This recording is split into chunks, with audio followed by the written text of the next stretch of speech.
We're about improving our everyday lives with all different types of fitness advice, food advice, travel advice. We cover everything on this show. And I thought if we're going to talk about improving our lifestyle, I've got to get one of the best bloggers in the world right now from leanlivinggirl.com. I'm delighted to say that Carly Neave joins us on the show.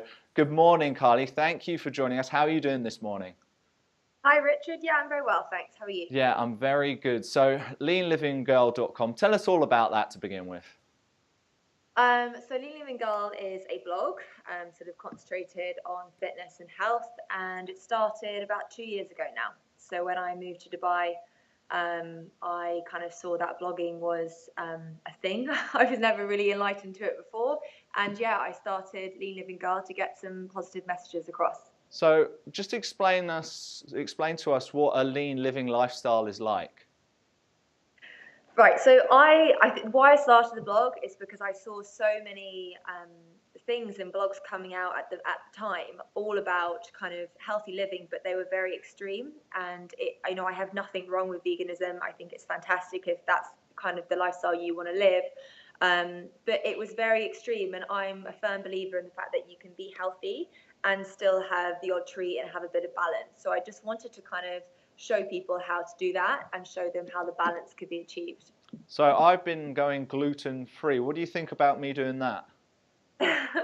Well, do you have an intolerance to gluten? No, Have you got I don't think so. I've not spoken to a doctor about it. And in fact, when I spoke to my doctor about it, he said, that's very fashionable, isn't it?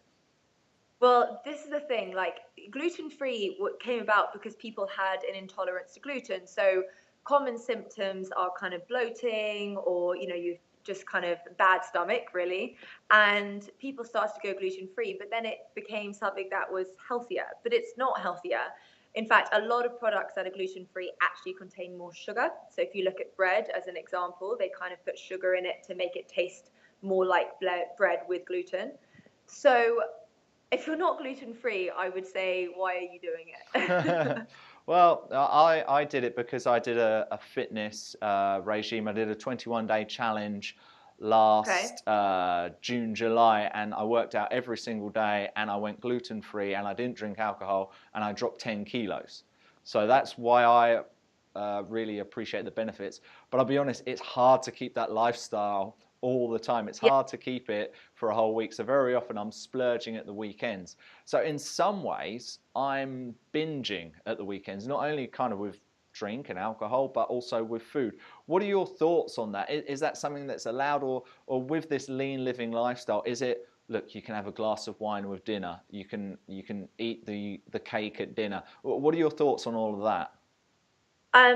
Firstly, by the way, the reason why you probably lost weight with the gluten free was not because you were intolerant to gluten, but because a lot of gluten products are quite calorific and quite carb heavy, obviously. So actually, that goes to sugars, which can make us put on weight. So that was probably why you lost the weight.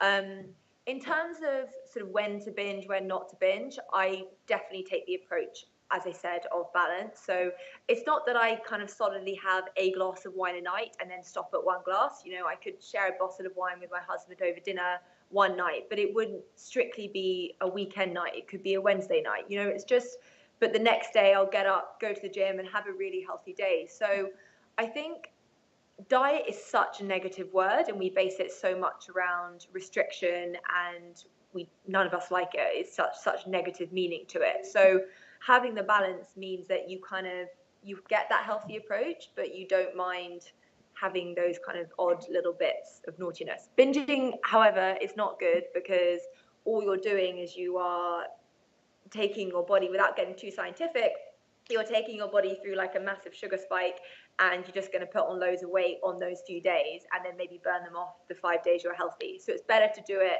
sort of gradually and intermittently. Okay, I'll try and take that advice on and not not overeat at weekends and undereat in the Yeah. week then. All right, so Yeah. let's try and get to know you better. I'm going to be starting a new feature called Five Favorite Things. You're going to be the first ever person to do it. And one of the Okay. reasons I was inspired to do this with you for the first time is when I was reading your blog, you mentioned one of my favorite books called Never Eat Alone by, I think it's Keith Ferrazzi. Really Yeah. good book. And that is one of the questions in 5 favourite things. So if you're all right, it's almost a bit of a quick fire round. And then at the end of it, if there's a few other points I want to kind of go on a bit further with you, I'll ask you afterwards. Okay, Sure. so what is your favourite book?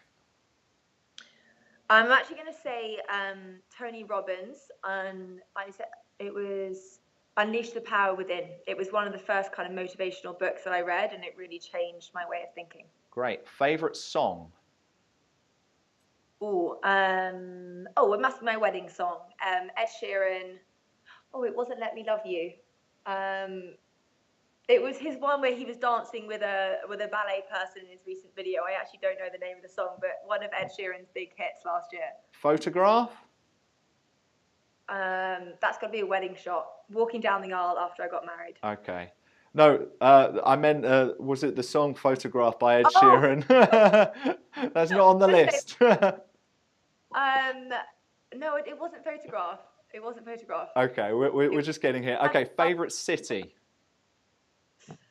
Am I allowed to say London? I live in Dubai, so like when I go back to London, I really appreciate everything about it, and I just kind of fall in love with it all over again. Yeah, you're smart like me. When I lived in Doha for 5 years, you go back to enjoy London when it's not freezing cold.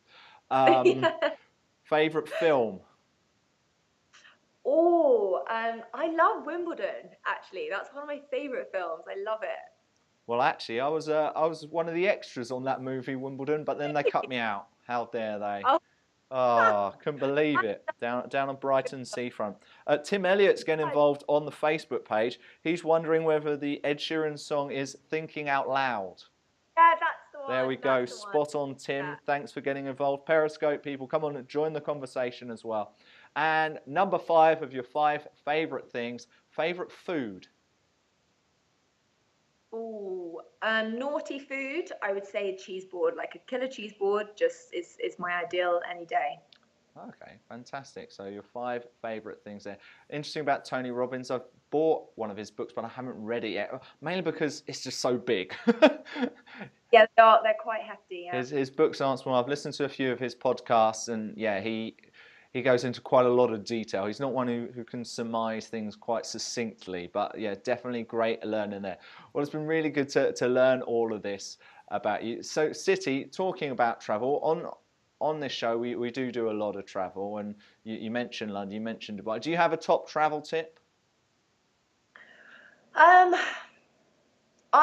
try and kind of not let everything go when I travel. I think it's very tempting to kind of like get on holiday and then sit on the beach and have a million cocktails full of sugar and never work out. But the problem is you get back from holiday meaning to feel relaxed and kind of refreshed, and you actually feel awful.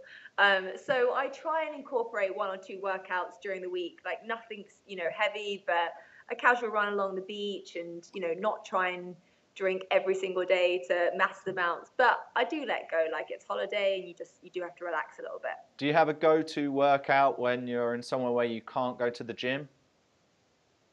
Kind of a body weight HIIT workout, so something that will take me 20 minutes and then I can like go back into the sunshine. Just a mixture of sort of probably 3 sets of press ups, squats, squat jumps, jumping lunges, just high intensity body weight movements that you don't need any equipment for. Well, Carly, it's been really good to talk to you today. Just before you go, tell us exactly where we can find you on all of your social media channels, and one last plug for leanlivinggirl.com, please. So the blog is called leanlivinggirl.com, and then all my social channels is very easy. It's just @leanlivinggirl, so you can find me there. Wonderful, will do. Follow you already. Carly Neave, it's been so great to talk to you. Thank you so much for your time live from Dubai.